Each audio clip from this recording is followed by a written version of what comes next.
It's going down. Shalom. First and foremost, giving all praises, honor, glory, respect, and blessings to Yahweh, Ba'ashem, Yahweh Shai, Ba'ashem Rakah Kwadash.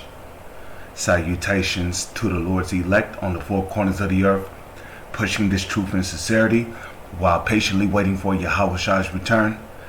And double honors to our apostles and elders of Great Millstone, which have taught us everything we know through the spirit and power of Yahweh, Ba'ashem, Yahweh Shai.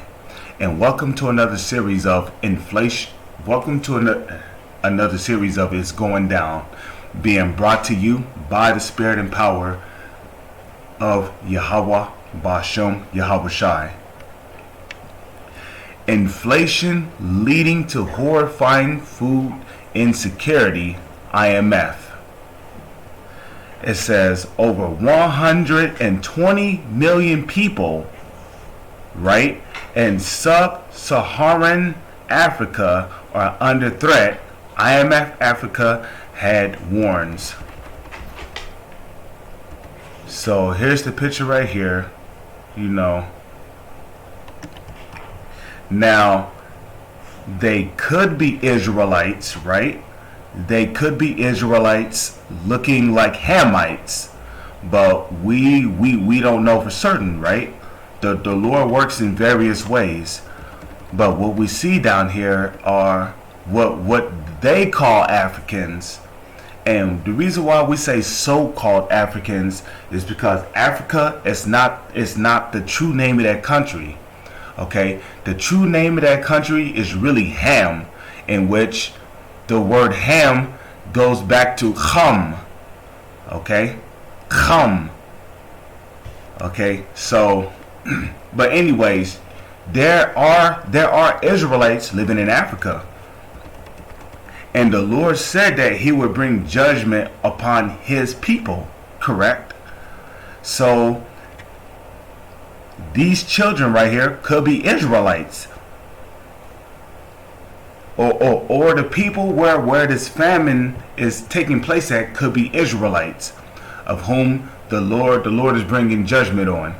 So it says some 123 million people, representing 12% of sub-Saharan Africa's population, face acute food insecurity by the end of the current year, according to the IMF.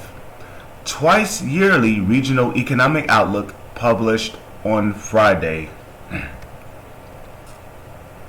It says the number of people expected to be challenged by the lack of access to the adequate food this year will see a 50%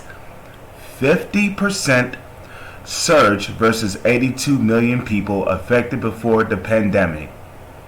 The dramatic increase is attributed to the heavy blow of the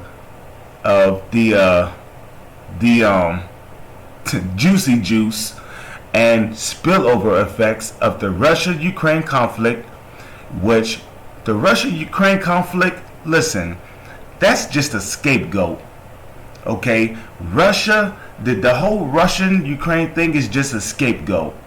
Okay, Russia and Ukraine is not responsible for this global food crisis. They're not responsible for the gas shortages. No.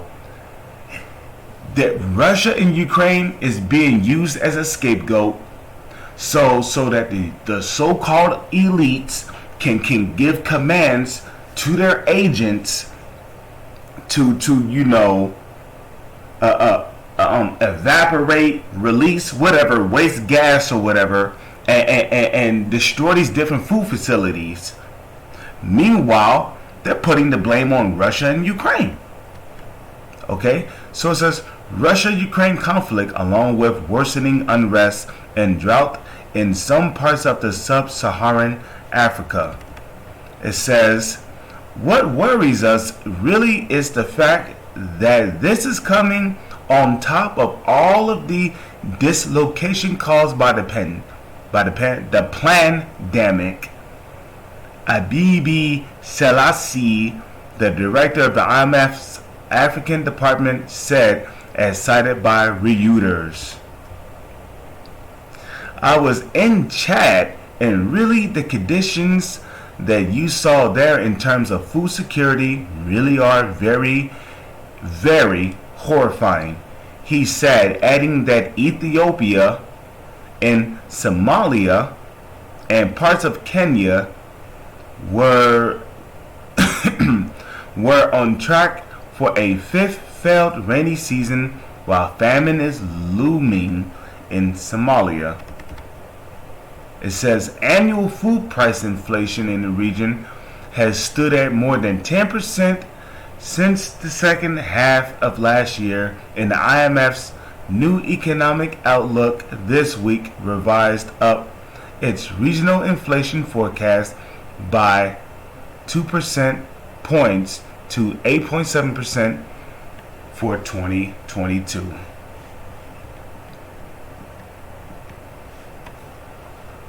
It says the Washington-based institution cut the GDP, which is the gross domestic production, right, growth outlook by 0.2% points to 3.6%, a significant drop from the 4.7% expansion in 2021, having warned that Nigeria, Ghana, Ethiopia, Malawi, and Zimbabwe,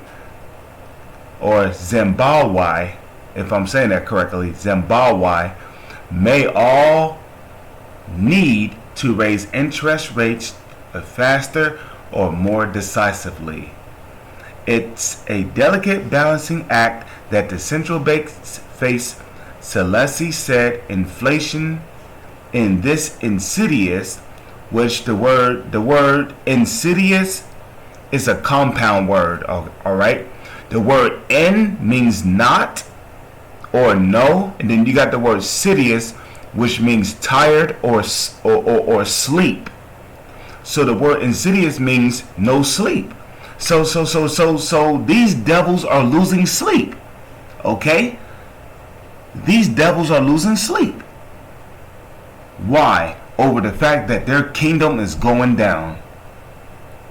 Inflation in this insidious tax on the poorest.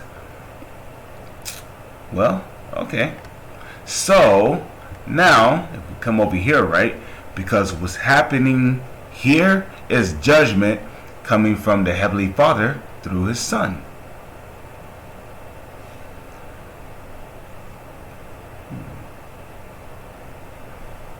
Now, if we come over here to Zephaniah chapter 3 verse 5, we read about this.